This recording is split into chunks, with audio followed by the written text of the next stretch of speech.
एक अनमोल सीख, टिड्डा और वैज्ञानिक की कहानी।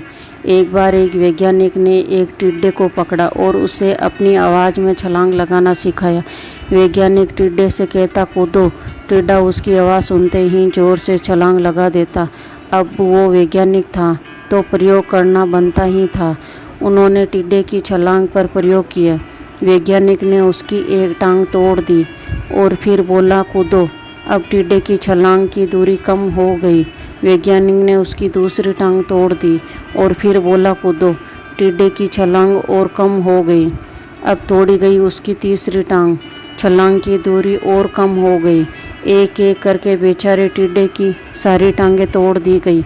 अब आखिरी टांग टूटने पर जब उससे कहा गया, कूदो, तो वह हिल भी नहीं पाया।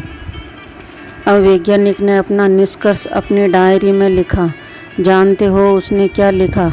जब टिड्डे की एक टांग तोड़ी गई तो वह थोड़ा बेरा हो गया।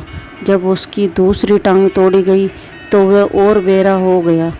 हर टांग टूटने के साथ वो और बेरा होता गया। ज़ोर ज़ोर से चिल्लाने का भी उस पर कोई असर नहीं हुआ। वो तो अपनी जगह से हिला तक नहीं। छलांग लगाना तो दूर की बात थी। इस कहानी को सुनकर सभी को ऐसा ही लगता है। कभी कभी दिखता कुछ और है, हमें समझ कुछ और आता है और वास्तव में होता कुछ और है।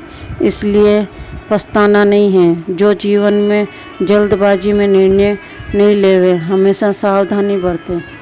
अगर आपको मेरी कहानी अच्छी लगे तो लाइक करना, शेयर करना, सब्सक्राइब करना। Thank you.